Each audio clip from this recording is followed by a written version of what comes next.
Good morning. Today is Monday, December 7, 2020.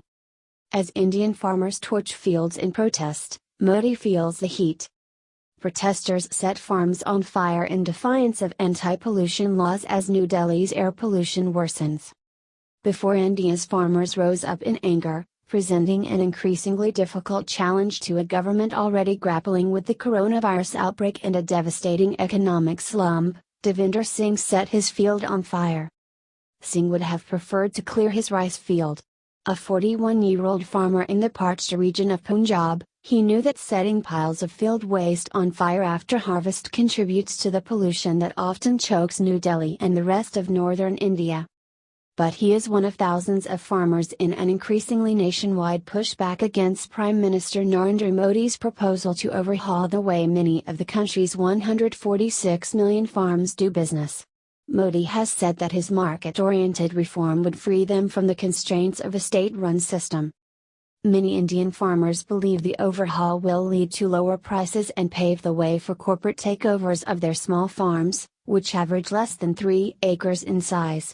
Farmer protests that began choking the roads to New Delhi last week have spread, intensifying pressure on Modi's government to strike a deal.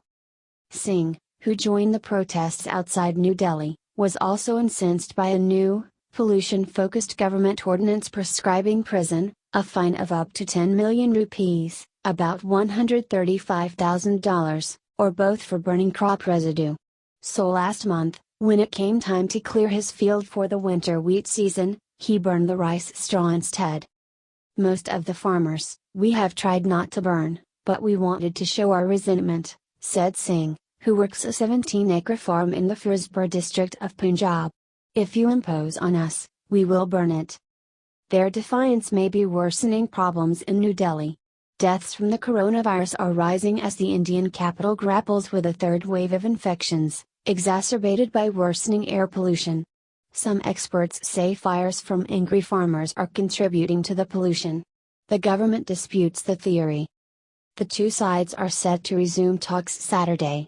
While officials have said they will not give in and repeal the laws, they could compromise on one of the farmers' demands, enshrining minimum prices for some crops into law.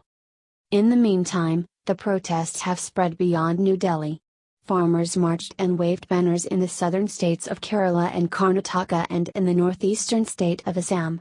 Sugarcane farmers in Uttar Pradesh, who would be less affected by the farm overhaul, set up a protest camp in solidarity, clogging a central artery on the state's border with Delhi. India's foreign ministry summoned Canadian diplomats Friday after Prime Minister Justin Trudeau voiced concern for the farmers during a Facebook Live session. The ministry said the comments constituted unacceptable interference and risked damaging ties between the two nations. Modi's government faced similarly widespread protests late last year after it enacted an anti-Muslim naturalization law. But these demonstrations present a trickier challenge. Farmers represent a powerful political constituency for Modi and his Bharatiya Janata Party. Farmers could also be important for bringing India out of its debilitating, coronavirus-driven recession. Agriculture has been a rare bright spot, with farmers continuing to purchase consumer goods and offering income for people who lost their jobs after Modi locked down the country to stop the pandemic earlier this year. Outside New Delhi, protesters were settling in for a long wait. At the village of Singhu, on the border between the territory of Delhi and the state of Haryana, protesters blocked several miles of highway. On a recent visit, they were cooking and serving food on long mats, spread on the ground in the style of Sikh temple kitchens, and sleeping on hay and tractor trailers covered with canvas tarps. An armed barricade blocked the road to New Delhi. Harjinder Singh, a wheat and cotton farmer in Gujarat, Modi's home state, traveled more than 600 miles to join the protest. He said that farming had become untenable in Gujarat because farmers had no access to a state-run market that subsidizes their crops. I've got 100 acres there, he said, and now I've turned it into barren land because of the government's route policies. Angry farmers could make their worries felt beyond the protests. After enjoying some of its cleanest air in memory during the lockdown, New Delhi has recorded day after day of catastrophically bad air. Pollution in the capital surges near the end of every year, as cold winds sweep down from the Himalayas and people try to keep warm, but the elevated levels amid the outbreak have prompted questions. Farmers traditionally play a role in the annual pollution. Many set fire to large swaths of land to clear fields ahead of the winter wheat sowing season, a practice known as stubble burning. Farm fires have been estimated to contribute between 2% and 40% of Delhi's air pollution during the period. Experts say this year's pollution levels could be blamed in part on displaced laborers returning to farms, resulting in more cultivating. Satellite data has registered the worst farm fires in 4 years. Farm production is at a record level, said Pamwar Sutter, a life sciences professor of zoology at the University of Lucknow who follows farming issues.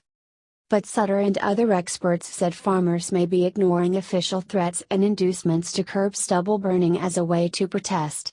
State authorities have long worked to discourage the practice, including offering the use of stubble clearing tractors and paying farmers not to burn.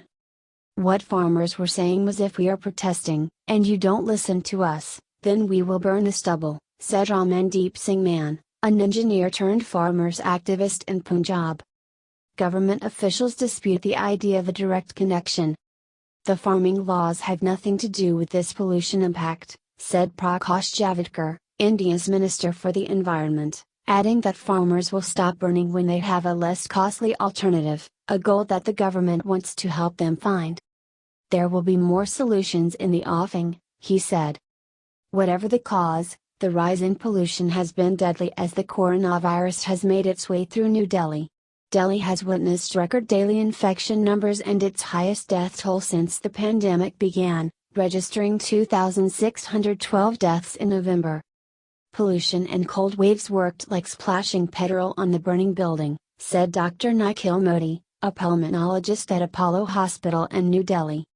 The pollution makes it harder for coronavirus victims, like Ritesh Agrawal's diabetic mother, to breathe. Last month, after she said she was struggling to breathe, Agrawal immediately took her to be tested for COVID-19. She tested positive, and doctors advised home isolation. But within hours of returning home, her oxygen levels plummeted. Agrawal, a 41-year-old businessman in Delhi, said his mother died after being turned away from one hospital after another. I have money and connections, Agrawal said. But even that did not help. The Indian government has made fixing New Delhi's pollution a priority.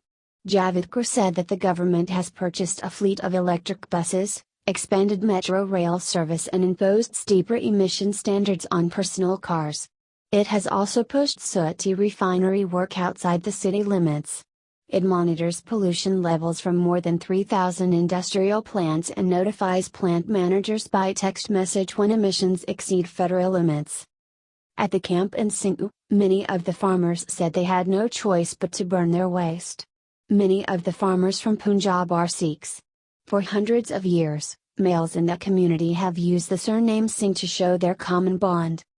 That community is under threat, said Navdeep Singh, 30, a 7th-generation farmer from Amritsar in Punjab. Times are hard, he said, and government efforts like making tractors available are ultimately still too expensive. We are forced to burn, Singh said, as he shelled peas for one of the demonstration camp's free kitchens. The government hasn't really helped us with any other way to dispose of it. Thanks for watching News Time 9. If you like this video, please subscribe the channel, like, comment and share this video.